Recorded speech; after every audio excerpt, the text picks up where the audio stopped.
Hello दोस्तों, स्वागत है आप सभी का आपके अपने यूट्यूब चैनल सक्सेस मिरर 2.0 पर। तो दोस्तों, आज हम पढ़ने वाले हैं एएलपी टेक्नीशियन में आने वाली 20 महत्वपूर्ण साइंस से संबंधित प्रश्न और इनसे रिलेटेड फैक्ट के बारे में भी। तो बिल्कुल भी स्किप ना करें और लास्ट तक बने रहें। और अगर आप हमारे चैनल पर नए हो तो सब्सक्राइब कर बेल आइकन को दबा लें।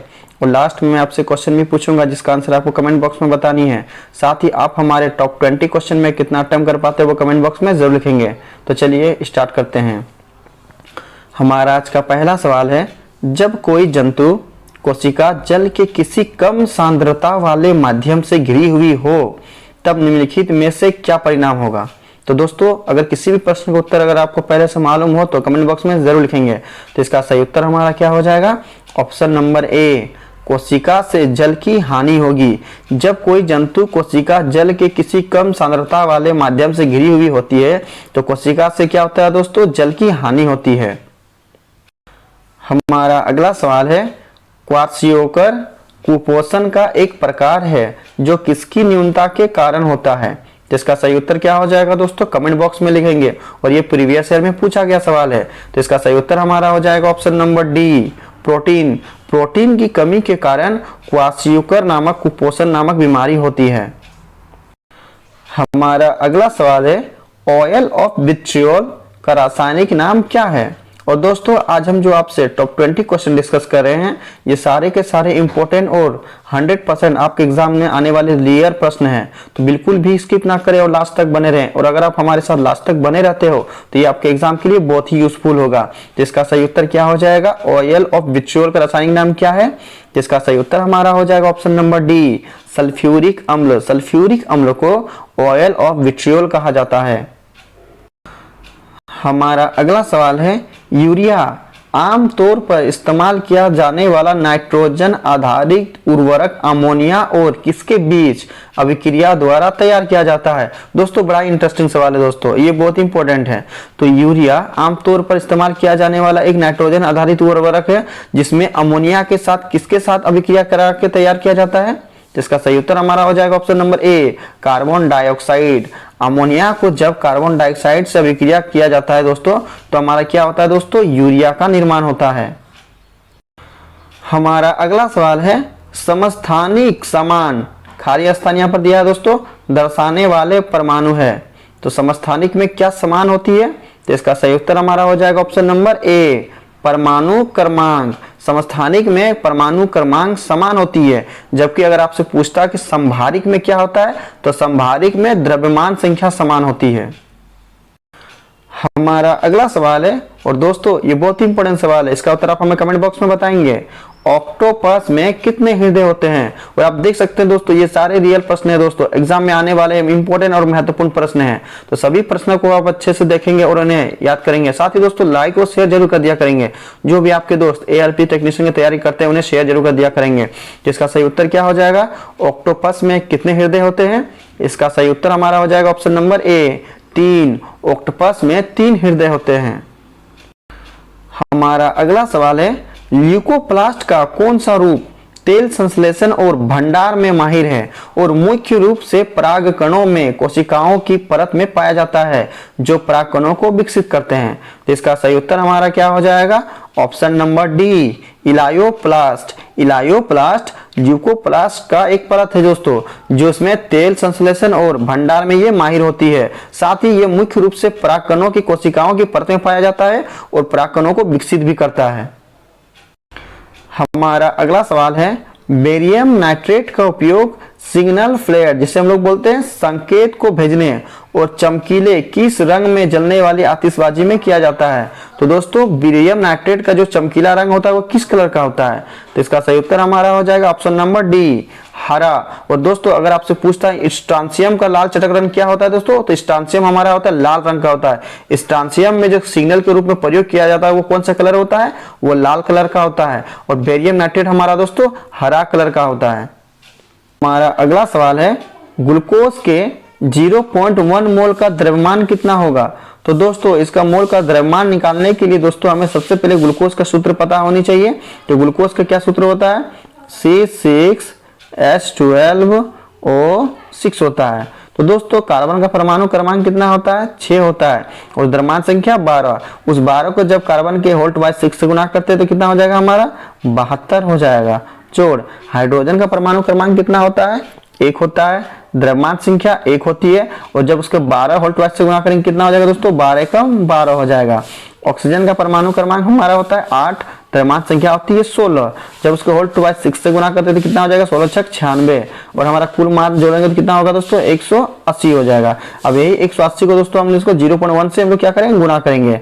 180 इंटू 0.1, जिसका पॉइंट हटाएंगे नीचे 0, 1 0 खत्म। तो आप देख सकते हैं दोस्तों हमारा कितना मान बच रहा है दोस्तों? 18। यानी इस प्रश्न का सही उत्तर हमारा ऑप्शन नंबर ए हो जाएगा। 18 ग्राम ग्लूकोज के 0.1 मोल का द्रव्यमान 18 ग्राम होगा। हमारा अगला सवाल है, हाइड्रोकार्बन ईंधन जलाते समय यदि हम अत्यधिक काले धुएं के साथ पीली लपट देखें तो इसका क्या अर्थ होता है? तो दोस्तों नीचे हमारा 2 कथन दिया गया और उस कथन से हमें बताना है कि कौन सा कथन ये सही है। तो हमारा पहला कथन है संतृप्त हाइड्रोकार्बन से बना है, ये बिल्कुल गलत है दोस्तों। काले धुएं के साथ पीली लपट हम संतृप्त हाइड्रोकार्बन में नहीं देखते हैं। दूसरा कथन है हमारा असंतृप्त हाइड्रोकार्बन से बना है, ये बिल्कुल ही सही है दोस्तों। काले धुएं के साथ पीली लपट जो देखा जाता है वो दोस्तों असंतृप्त हाइड्रोकार्बन में देखा जाता है। यानी इस प्रश्न का सही उत्तर हमारा ऑप्शन नंबर बी हो जाएगा। हमारा अगला सवाल है, मटर के पौधे में निम्नलिखित में कौन सी विशेषता आवर्ती है? दोस्तों ये बहुत इंपॉर्टेंट सवाल है, तो इसका सही उत्तर हमारा क्या हो जाएगा? ऑप्शन नंबर ए झुर्रीदार बीज। मटर के पौधे में झुर्रीदार बीज में ये विशेषता है कि यह आवर्ती में होती है। हमारा अगला सवाल है, एक वस्तु को एक समान गति के साथ गति करने के लिए बनाया जाता है ताकि उसके वेग का परिमाण समय के साथ निरंतर परिवर्तित होने वाली दिशा में स्थिर बना रहे। फिर वस्तु पर कार्यरत असंतुलित बल किस दिशा में कार्यरत होगा? तो इसका सही उत्तर हमारा क्या हो जाएगा? ऑप्शन नंबर डी, इसके त्वरण की दिशा में समांतर। हमारा अगला सवाल है, कुछ प्रयोगों में प्रत्यक्ष उष्मा के स्थान पर जल उष्मा का उपयोग करने का प्राथमिक कारण निम्नलिखित में से क्या है? दोस्तों ये बहुत ही इंपॉर्टेंट सवाल है, प्रीवियस ईयर में पूछा गया था कि प्रत्यक्ष उष्मा के स्थान पर जल उष्मा का उपयोग करने का प्राथमिक कारण क्या होता है? तो इसका सही उत्तर हमारा हो जाएगा ऑप्शन नंबर ए, यह अधिक समान उष्मा स्रोत प्रदान करता है, जिसके कारण दोस्तों प्रत्यक्ष उष्मा के स्थान पर जल उष्मा का उपयोग किया जाता है। हमारा अगला सवाल है, मानव में अनैच्छिक क्रियाएं जैसे रक्तचाप, लार, निस्सरण और उल्टी को किसके द्वारा नियंत्रित किया जाता है? तो इसका सही उत्तर हमारा क्या हो जाएगा?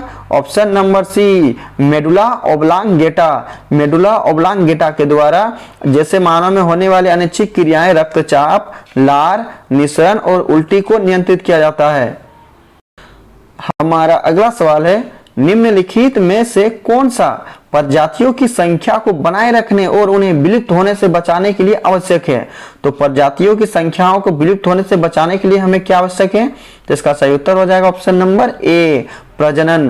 प्रजनन की प्रक्रिया होती रहनी चाहिए दोस्तों, ताकि उनकी प्रजाति बची रहे और विलुप्त ना हो और पीढ़ी दर पीढ़ी वो चलते रहें।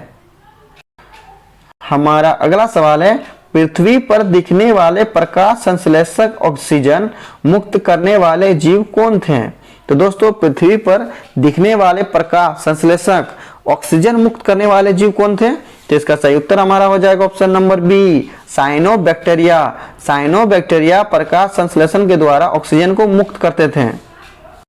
हमारा अगला सवाल है, निम्नलिखित में से किस तत्व में बड़े अणुओं को उत्पन्न करने वाले एक ही तत्व के अन्य परमाणुओं के साथ बंधन बनाने की अद्वितीय क्षमता है? और दोस्तों ये बहुत इंपॉर्टेंट सवाल है, साथ ही जो भी अभी तक लाइक और सब्सक्राइब नहीं किए वो लाइक और सब्सक्राइब कर बेल आइकन को दबा लेंगे, साथ ही अपने दोस्तों को शेयर जरूर कर दिया करेंगे जो एलपी टेक्नीशियन की तैयारी करते हैं। तो इसका सही उत्तर हमारा क्या हो जाएगा दोस्तों? तो इसका सही उत्तर हमारा हो जाएगा option number C, carbon. Carbon दोस्तों अनेक तत्वों से दोस्तों ये बंधन बनाने की इसमें अद्वितीय क्षमता पाई जाती है। हमारा अगला सवाल है, वह उपकरण जो वाहनों द्वारा तय की गई दूरी को मापता है क्या कहलाता है? तो इसका सही उत्तर हमारा क्या हो जाएगा? Option number B, odometer. Odometer के द्वारा वाहनों द्वारा तय की गई दूरी को मापा जाता है। हमारा अगला सवाल है, जानवरों का कौन सा समूह विशेष रूप से मुक्त रहने वाले समुद्री जानवर है? जिसका सही उत्तर हमारा क्या हो जाएगा, ऑप्शन नंबर बी, शूलचर्मी, जिसे हम लोग इकाइनोडर्मेटा कहते हैं। शूलचर्मी अर्थात इकाइनोडर्मेटा जानवर समूह विशेष रूप से मुक्त रहने वाले समुद्री जानवर है। हमारा अगला सवाल है, और दोस्तों आज का हमारा ये अंतिम प्रश्न है। साथ ही आज हमने जो आपको ये टॉप 20 क्वेश्चन बताया, ये सारे के सारे इंपोर्टेंट और 100% आपकी परीक्षा में आने वाले रियल प्रश्न हैं। तो सभी प्रश्नों को अच्छे से देखेंगे और उन्हें याद करेंगे। साथ ही दोस्तों जो हमारे चैनल पर नए हैं वो सब्सक्राइब कर बेल आइकन को दबा लेंगे। साथ ही जो अभी तक लाइक नहीं किए वो लाइक कर दे और सब्सक्राइब कर लेंगे, और ज्यादा से ज्यादा दोस्तों शेयर जरूर कर दिया करेंगे। तो चलिए प्रश्न की ओर बढ़ते हैं। हमारा आज का अंतिम प्रश्न है, प्रकाश का तरंग सिद्धांत किसके द्वारा प्रतिपादित किया गया था। और दोस्तों इसका उत्तर अगर आपको पहले से मालूम हो तो कमेंट बॉक्स में जरूर लिखेंगे कि प्रकाश के तरंग का सिद्धांत को किसने प्रतिपादित किया था। जिसका सही उत्तर हमारा हो जाएगा option number B, Huygens. Huygens ने प्रकाश के तरंग के सिद्धांत को प्रतिपादित किया था। अब लास्ट वीडियो के क्वेश्चन का आंसर, लास्ट वीडियो में मैंने आपसे क्वेश्चन पूछा था कि 5S का आविष्कार किस देश में हुआ था, और इसका सही उत्तर ऑप्शन नंबर बी था, जापान। और लगभग सभी स्टूडेंट्स का सही जवाब दिया और मोस्टली स्टूडेंट्स के बारे में डिटेल्स में लिखा। तो मैं आपको फिर बोलूंगा कि क्वेश्चन के बारे में आपको जितना ज्यादा से ज्यादा पता हो उन्हें आप लिखा करो, क्योंकि जो चीजें आप लिख देते हो उन्हें आप कभी नहीं भूलते हो। अब आपके लिए आज का सवाल है, पेलग्रा रोग किस विटामिन की कमी से होता है। 4 ऑप्शन दिया गया, सही उत्तर आपको कमेंट बॉक्स में बतानी है। साथ ही आप हमारे टॉप 20 क्वेश्चन में कितना अटेम्प्ट कर पाए वो कमेंट बॉक्स में जरूर लिखेंगे, और दोस्तों लाइक और शेयर जरूर कर दिया करेंगे। तो चलिए मिलते हैं नेक्स्ट वीडियो में, तब तक के लिए बाय बाय, टेक केयर।